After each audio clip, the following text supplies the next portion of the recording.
पूरा देश एकजुट होकर के मोदी जी के नेतृत्व में आगे बढ़ना चाहता है। अब देश को तोड़ने के लिए, कमजोर करने के लिए कांग्रेस पार्टी और जो नक्सलाइट सोच के कुछ अर्बन नक्सलाइट्स हैं, ये दिन रात लगे हुए हैं देश को कमजोर करने के लिए। आप सोचिए, हम आरक्षण का बात करते हैं, आपको पता है जम्मू कश्मीर में आरक्षण नहीं होते थे क्योंकि धारा 370 अनुच्छेद 370 के वजह से जम्मू कश्मीर में देश का संविधान लागू नहीं होते थे। तो 370 को मोदी जी ने हटाया और वहां आरक्षण लागू किया। अब जब चुनाव में नतीजा आया, कांग्रेस तो साफ हो गई, नेशनल कॉन्फ्रेंस के साथ मिलकर के कांग्रेस के 2-4 चुन के आए, उन्होंने रेजोल्यूशन मूव किया जम्मू कश्मीर असेंबली में, कहता कि 370 वापस लाना है, आरक्षण हटाना है। और यहाँ महाराष्ट्र में आरक्षण का बाबा साहब भीमराव अंबेडकर का नाम लेकर के संविधान पकड़ के नाटक करते हैं। और वह आप पूछिए उनको, आप पत्रकार बंधुओं से मेरा अनुरोध है, अब राहुल गांधी को पकड़ के पूछिए कि जम्मू कश्मीर में आप आरक्षण का विरोध क्यों किया। और कई सवाल है, बहुत सवाल है, मैं 1-2 सवाल सिर्फ कांग्रेस पार्टी को आपके माध्यम से पूछना चाहता हूं, फिर मैं अपना बात को समाप्त करूंगा। 1951 में 1951 में बाबा साहब भीमराव अंबेडकर ने नेहरू का कैबिनेट से इस्तीफा दिया।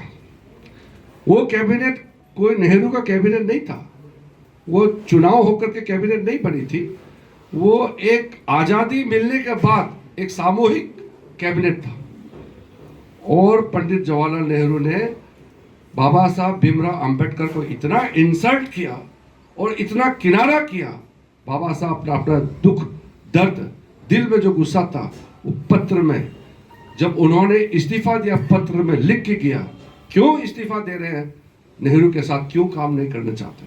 और उसके बाद सारा कांग्रेस पार्टी ने, पंडित जवाहरलाल नेहरू ने बाबा साहब अंबेडकर को मुंबई में चुनाव में फिर हराया, षड्यंत्र करके, ताकि बाबा साहब पार्लियामेंट ना पहुंच सके, इतना इंसल्ट किया। और बाबा साहब भीमराव अंबेडकर 1956 में देहांत हो गए, परिनिर्वाण हुए थे। उसके बाद बाबा साहब के नाम को धीरे धीरे कांग्रेस पार्टी ने खत्म करने का कोशिश किया है। वो हम नहीं कह रहे, आरक्षण का विरोध पंडित जवाहरलाल नेहरू ने संविधान सभा में विरोध किया खड़ा करके। अब ये डॉक्यूमेंट है, हम तो उस समय तो पैदा भी नहीं हुए थे। अब ये सब जनता के बीच में जाएंगे, पछताएंगे कांग्रेस। संविधान का नाम लेकर के उन्होंने कुछ वोट बटारे, आज तो पूरा उसका पोल खोल गया। तो हम ये संविधान दिवस के दिन में भी हम इसको साल भर चलाने का, हमने उसी दिन से शुरू करने का निर्णय किया है। तो देश भर में तो मोदी जी ने संविधान दिवस तो बात प्रधानमंत्री बनने के बाद डिक्लेयर किया, लेकिन जो मुख्यमंत्री बने गुजरात में, तब उन्होंने संविधान यात्रा भी निकाले थे। पहला मुख्यमंत्री खुद पैदल चलते थे और गाड़ी में संविधान किताब रख करके लोगों के बीच गए कि संविधान सिर्फ सजाने के लिए सिर्फ नहीं, संविधान किताब के अंदर में जो मूल भाव स्पिरिट है उसको भी आम लोगों तक पहुंचाना है। ये सारे चीज जो प्रधानमंत्री मोदी जी ने किया है, अगर इसको हम लोग नहीं समझेंगे तो ये तो बहुत दुख की बात है। कांग्रेस वाला तो उनको क्या है, उनको तो मुस्लिम को वोट बैंक बनाना, हिंदू को विभाजित करना और हमारा बाकी जो पिछड़े वर्गों को उसको गुमराह करना, कंफ्यूज कराना, उनका तो कोई लक्ष्य तो है नहीं। आप कभी सुना है क्या 1947 से नेहरू जब से प्रधानमंत्री बने, कभी कोई लक्ष्य रखा है क्या? कब ताकतवर राष्ट्र बनना है, कब विकसित बनना है भारत को, दुनिया में भारत कहाँ पहुंचना है, कभी आपने लक्ष्य सुना है क्या? कांग्रेस की ओर से लक्ष्यहीन है। मोदी जी ने अभी लक्ष्य रखा है 2047 तक हम विकसित राष्ट्र बनेंगे और उस दिशा में हम काम कर रहे हैं और उस स्पीड से जा रहे हैं हम तो बहुत अच्छा लगता है क्योंकि पहले दिन से मोदी जी के साथ में मंत्री रहे हैं, तो हर एक चीज मैंने क्लोजली देखा है।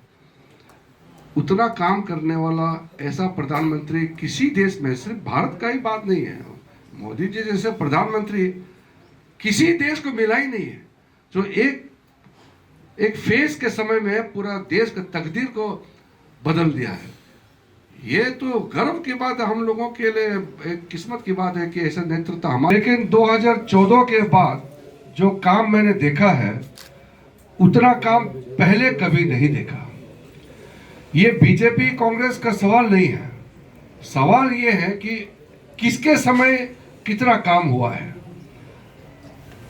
अब नागपुर से मुंबई जाने के लिए जो एक्सप्रेस हाईवे समृद्ध महामार्ग जो बनाया, ऐसा नेशनल हाईवे किसी और प्रदेश में दिखाई नहीं दिया। मुंबई के अंदर में आज से 15 साल 20 साल पहले एयरपोर्ट से नारीमान पॉइंट जाने के 2 घंटे 3 घंटे लगते थे।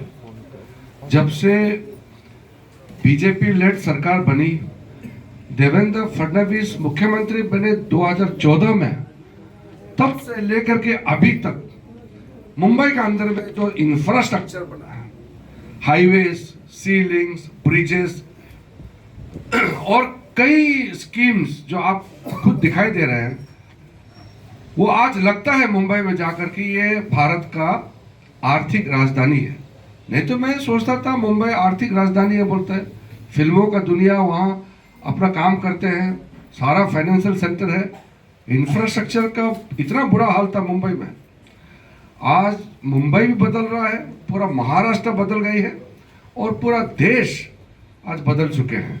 मैं जहाँ से आता हूँ, एक बॉर्डर एरिया है मेरा प्रदेश, वहाँ तो कम से कम 7 दिन 8 दिन पैदल चलना पड़ता था बॉर्डर एरिया जाने के लिए। हमारे सिपाहियों को 20-25 केजी सामान लाद करके पीठ में चलना पड़ता था और चाइना वहाँ से नेशनल हाईवे बना करके तुरंत आते थे। आज बराबर टक्कर दे रहा है। चाइना जितना रास्ता बना रहा है, हम भी उतना रास्ता बना रहे हैं। मोदी जी का कमाल ये है कि आज हमारे फौजियों के मन में इतना उत्साह है और बॉर्डर एरिया में बैठने वाले गर्व महसूस करता है कि हम भारत देश का नागरिक हैं। 50-60 साल तक तो तड़पा के रखा था कांग्रेस वालों ने। 1962 में ह्यूमिलेशन किया, लड़ाई हुआ, हमारा 16,000 से भी ज्यादा हमारे जवान शहीद हो गए थे।